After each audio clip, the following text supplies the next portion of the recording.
Summer 1943. Camp Crossville, Tennessee. The brown liquid fizzing in the bottle mesmerized the German soldier who had never seen anything like it. After 2 years fighting in North Africa, subsisting on hard biscuits and ersatz coffee, this sweet carbonated drink called Coca-Cola represented impossibility made real. It cost 5 cents from the camp canteen, the same price, guards informed him, that American children paid with their allowances. Across American prison camps that summer, 371,683 German POWs would confront a reality that contradicted everything Nazi propaganda had taught them about American weakness. They discovered a nation where ice cream was routine dessert, where soft drinks were everyday beverages, where candy bars were so common that guards gave them away. These simple foods, treats that most German children had never tasted, would systematically demolish Nazi ideology more effectively than any propaganda program. The mathematics of abundance were being written in sugar and carbonation, in chocolate and ice cream, revealing an American industrial capacity that rendered German deprivation not noble sacrifice, but needless suffering. What began as amazement at American confections would evolve into complete psychological transformation. The desert's end. The Afrika Korps' surrender in Tunisia during May 1943 brought approximately 250,000 German and Italian soldiers into Allied captivity. These veteran desert fighters, who had pushed the British back to Egypt under Rommel's leadership, expected harsh treatment as prisoners. Nazi propaganda had prepared them for American brutality and starvation. Instead, within hours of surrender, they encountered American K rations. These field rations, which American soldiers routinely complained about, contained treasures: crackers, processed cheese, candy, fruit bars, instant coffee, sugar tablets, and cigarettes. German soldiers who had survived on minimal rations for months treated these emergency meals as feasts. According to military records, at the processing camps in North Africa, the US Army served pancakes with syrup, fresh eggs, and milk, foods that had vanished from German military rations years earlier. The systematic feeding of enemies with superior food began immediately, though its psychological impact would only be understood later. A German officer later testified to the International Red Cross, "We expected to be starved as prisoners. Instead, the Americans fed us better than our own army had." This confusion about American resources began our education. The Liberty ships carrying POWs across the Atlantic in summer 1943 provided intensive education in American abundance. These vessels, mass-produced at unprecedented rates, one completed every 42 hours at peak production, transported up to 30,000 prisoners monthly to the United States. Naval records show that prisoner rations aboard these ships matched or exceeded standard crew provisions. Approximately 3,500 calories daily, including fresh bread, meat, vegetables, and coffee with sugar and milk. The ship's refrigeration systems, standard equipment on American vessels, maintained fresh food throughout the 2-week crossing. Most remarkably, documented accounts confirm that ice cream was served on multiple occasions during Atlantic crossings. The USS General M.B. Stewart's log from July 1943 records serving ice cream to prisoners on July 4th, using the ship's ice cream maker that produced 10 gallons per batch. For men who hadn't seen ice cream since before the war, this frozen dessert in the middle of the ocean defied understanding.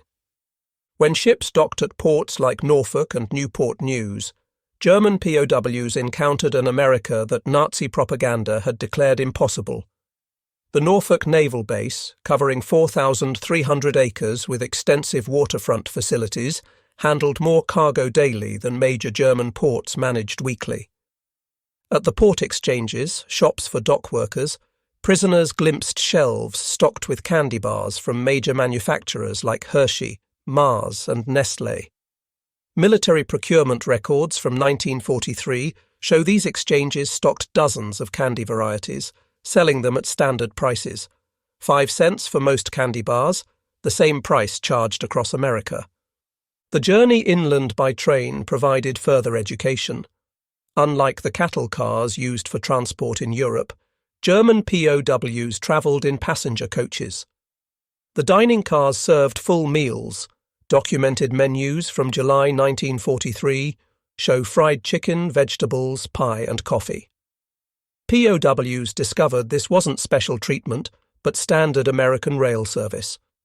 The prison camp system constructed across America housed POWs in conditions that exceeded Geneva Convention requirements. Camp Crossville, Tennessee, typical of the larger facilities, included electric lights, hot water, flush toilets, and heated barracks. But the camp exchanges, the PX stores, delivered the deepest impact. According to Army Quartermaster records, camp exchanges stocked multiple soft drink brands, Coca-Cola, Pepsi, Dr. Pepper, RC Cola, various candy bars and confections, ice cream, where refrigeration permitted, cigarettes and tobacco, fresh fruit and snacks, beer, 3.2% alcohol content. Prisoners earned 80 cents daily for labour, later raised to $1. With candy bars at 5 cents and Coca-Cola at the same price, a day's wage could purchase 16 items, abundance beyond German imagination, where such products, if available at all, required special connections. Coca-Cola became the symbol of American industrial democracy. The Coca-Cola Company's wartime production reached remarkable levels. Company records show 5 billion bottles produced in 1943 alone. The military contract guaranteed 5-cent Coca-Cola to American servicemen worldwide, a commitment requiring unprecedented logistics. German prisoners discovered that this soft drink, unknown to most before capture, was ubiquitous in America. Every camp received regular deliveries. Work details observed vending machines and coolers everywhere, gas stations, factories, schools. Americans of all ages and classes drank it casually, discarding half-empty bottles without thought. The standardization astounded technically minded prisoners. Coca-Cola tasted identical whether consumed in Maine or Texas, a feat of quality control exceeding anything German industry achieved. The syrup concentrate, manufactured in Atlanta and distributed nationwide to bottling plants, represented industrial coordination that challenged Nazi assumptions about American chaos. Historical records from the Coca-Cola Company archives confirm that many prison camps received weekly deliveries of 200 to 300 cases, each containing 24 bottles. Camp Hearn, Texas alone consumed approximately 7,000 bottles weekly during summer, 1943. Ice cream in American prison camps seemed impossible to Germans who hadn't seen it since before the war. Yet Army records confirm that ice cream was regularly served in camps with adequate refrigeration during summer months. The military considered ice cream essential for morale, so important that specialized ice cream ships were built for the Pacific Fleet. At Camp Shelby, Mississippi, the July 4, 1943, celebration included ice cream made on site. Prisoners watched as hand-cranked freezers produced gallons using ice, salt, cream, sugar, and flavorings. The casual use of scarce resources, ice in July, cream, sugar, for entertainment food, demonstrated priorities Germans couldn't fathom. By 1944, many camps had electric ice cream makers. The variety available, chocolate, vanilla, strawberry, butter pecan, exceeded what German ice cream parlours offered before the war. Prisoners could purchase ice cream bars for 10 cents, ice cream sandwiches for the same price, or cups of various flavours. Army procurement records show that larger camps ordered 50 to 100 gallons of ice cream weekly during summer months. The frequency varied by location and season, but prisoners regularly enjoyed this frozen luxury that had vanished from German life. Sugar consumption in American prison camps delivered particularly powerful impact. In Germany, sugar was strictly rationed. Civilians received 280 grams monthly when available. In American camps, sugar sat in bowls on mess hall tables for unlimited use. Quartermaster records from 1943 to 1945 show camps receiving 100-pound bags of refined sugar weekly. Camp bakeries used sugar liberally. Cakes, cookies and pies appeared regularly on menus. The mess halls sweetened coffee, tea, cereals and desserts without restriction. One documented incident from Camp Aliceville, Alabama, illustrates the contrast. In August 1943, humid weather hardened several hundred pounds of sugar, making it difficult to use.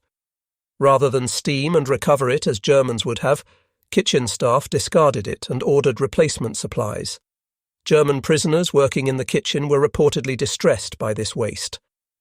American chocolate consumption patterns revealed democratic abundance. Major manufacturers, Hershey, Mars, Nestlé, produced millions of bars monthly despite wartime restrictions. The military alone purchased £380 million of chocolate products during the war years. Prison camp exchanges stocked multiple chocolate varieties.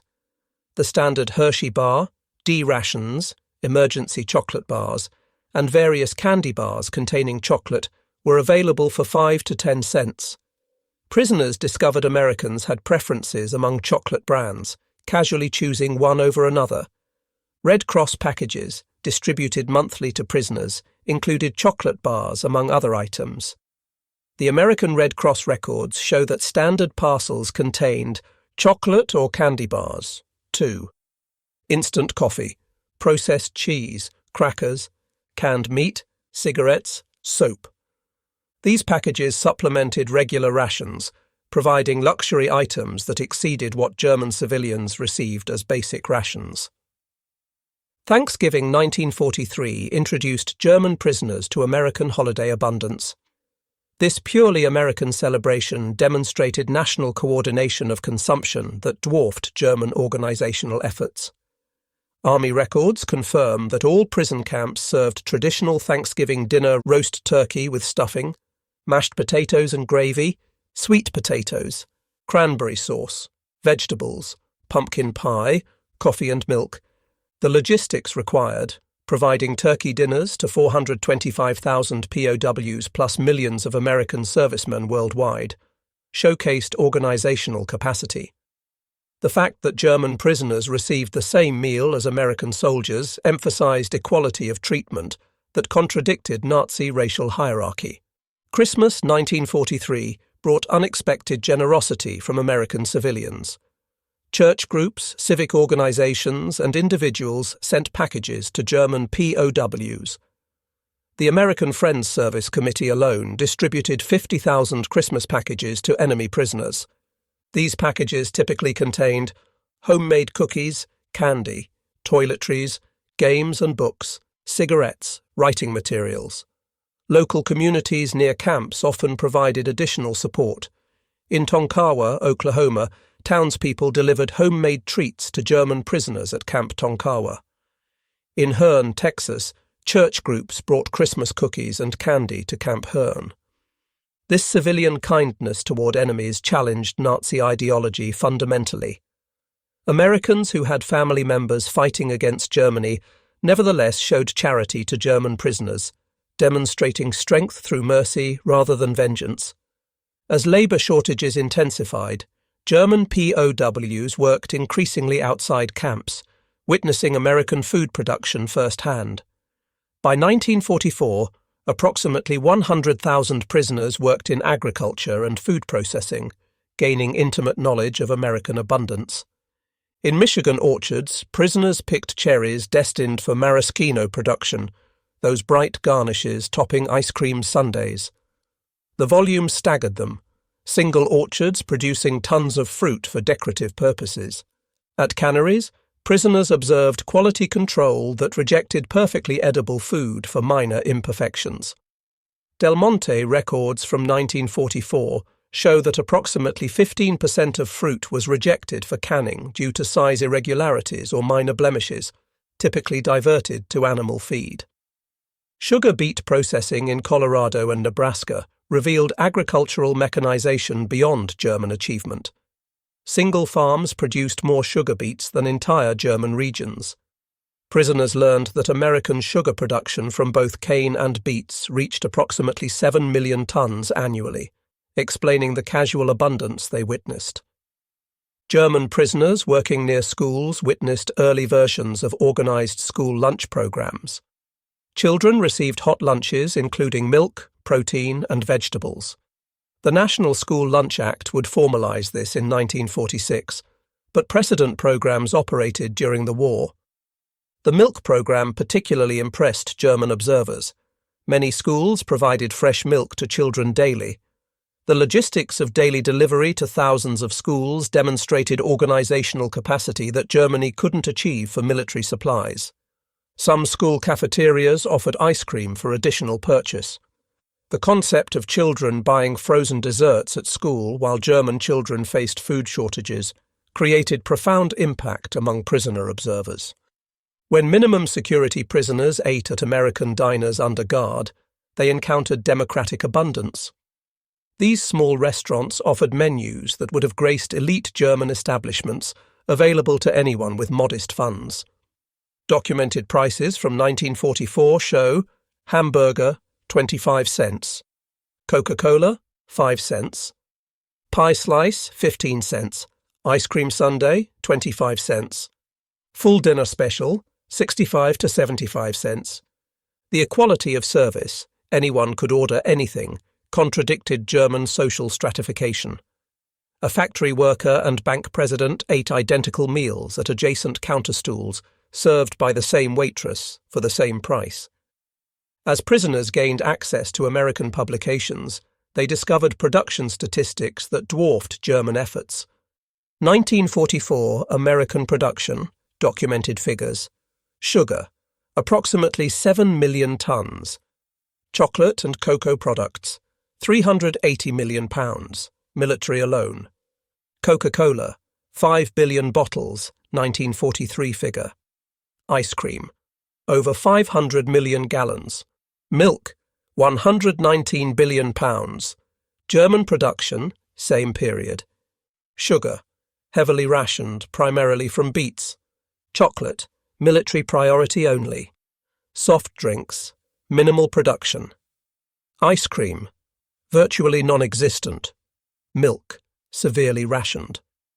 These numbers, published openly in American media, demonstrated that America's wartime production exceeded Germany's peacetime peaks.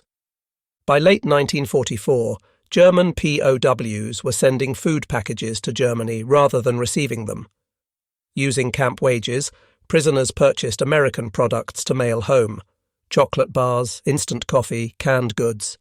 International Red Cross records confirm this reversal.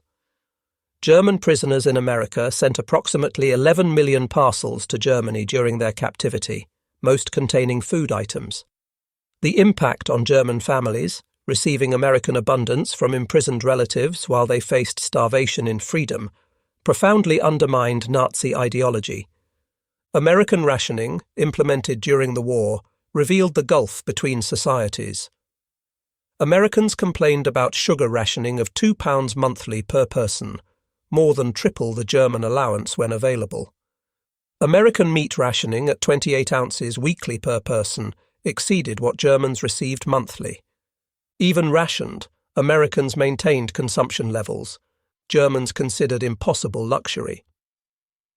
The Office of Price Administration records show Americans purchased 74 pounds of sugar per capita in 1944 despite rationing, 10 times German consumption. Beyond Coca-Cola, prisoners discovered America's soft drink industry. Pepsi-Cola, Dr. Pepper, RC Cola, Orange Crush and regional brands competed nationwide. The variety itself, multiple companies producing similar products, demonstrated market abundance impossible under German-controlled economy. Bottling plants operated in every major city. The technology, carbonation, bottling, capping, labelling, was standardized and efficient. Single plants produced millions of bottles annually. The distribution network reached every small town, gas station, and grocery store. American soft drink production reached billions of bottles annually by war's end, dozens of bottles per American citizen yearly. This single industry's output exceeded entire sectors of German consumer production. Spring 1945 brought the final blow. As American forces advanced through Germany, German POWs in America watched newsreels of GIs distributing chocolate and gum to German children. These children's joy at receiving American candy their own government couldn't provide completed the ideological demolition. The contrast was stark. American soldiers, advancing through enemy territory, carried enough candy to give away, while the German state that promised triumph delivered starvation. Films of concentration camp liberations showed American troops sharing rations with skeletal survivors, demonstrating humanity toward victims of the regime German soldiers had served. Between 1945 and 1946, German POWs returned to a destroyed homeland. Many prisoners had gained significant weight in American captivity, while their families lost weight to starvation in German freedom. They brought knowledge of abundance to a land of absolute scarcity. Medical examinations showed German POWs generally returned healthier than when captured.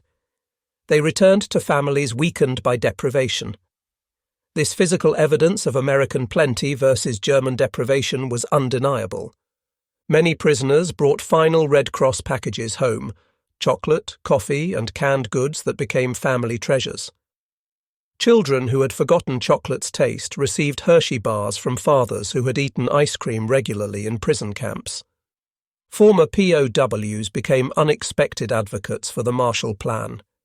They had witnessed American abundance that wasn't zero-sum, prosperity through production rather than conquest. Their testimony that Americans could afford to rebuild enemies influenced German acceptance of American aid. These men understood that American power came from productive capacity, not extraction. They had seen a society wealthy enough to waste food while fighting a global war. This mental model, creation rather than conquest, shaped West Germany's economic approach. The German economic miracle of the 1950s was partially built on knowledge gained in American prison camps. Former POWs who had witnessed American production methods, distribution systems, and consumer abundance applied these lessons to German reconstruction. They had learned that mass production could make luxuries affordable, standardization enabled quality and efficiency, consumer abundance created political stability, industrial democracy could outproduce authoritarian control.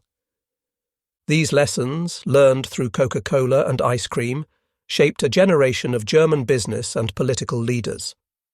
The transformation of German POWs through American food abundance is documented in military quartermaster records, international Red Cross reports, corporate production records, particularly Coca-Cola archives, POW correspondence, censored but preserved, post-war interviews and memoirs, academic studies, particularly Arnold Krammer's extensive research. Arnold Krammer, the leading historian of German POWs in America, concluded that food abundance was central to ideological transformation. His research confirmed that casual American plenty accomplished what formal re-education programs couldn't: complete demolition of Nazi superiority myths. The statistical summary. The numbers tell an irrefutable story. Average POW consumption, 1943 to 1946, daily calories, 3,300 to 3,600. Sugar, 4 pounds monthly available. Meat, 32 ounces weekly. Milk, 1 quart daily available. Ice cream, served regularly during summer. Soft drinks, unlimited at 5 cents each. German civilian rations, same period. Daily calories, 1,200 to 1,500. Sugar, 280 grams monthly when available. Meat, 10.5 ounces weekly, often unavailable. Milk, severely rationed. Ice cream, non-existent. Soft drinks, none available. These disparities weren't propaganda but documented reality. Enemy prisoners ate better than German civilians, proving American abundance extended even to defeated foes. The POW experience with American food culture influenced post-war Germany profoundly. Coca-Cola returned to West Germany in 1949, becoming a symbol of American alliance. Ice cream parlors, modeling American soda fountains, appeared in German cities. Candy bars and chewing gum became symbols of recovery. Former prisoners of war often became importers of American food products, understanding their appeal from personal experience. They knew these products represented more than taste. They symbolized abundance, democracy, and modernity. The introduction of supermarkets to Germany in the 1950s was championed by former POWs who had witnessed American grocery stores. They understood that democratic abundance required new distribution methods, not just production increases. In various post-war interviews and memoirs, German POWs consistently identified food abundance as transformative. A former Afrika Korps officer stated in a 1975 interview, "We expected to defeat a weak, divided America. Instead, we found a nation that could give ice cream to enemies. That's when we knew we had lost more than a war, we had lost our entire worldview." Another veteran, interviewed for a documentary in 1985, recalled, "My first Coca-Cola was like drinking the future. It was sweet, fizzing, completely unnecessary, and available to anyone for a nickel. That drink contained everything Nazi Germany wasn't: abundant, democratic, joyful."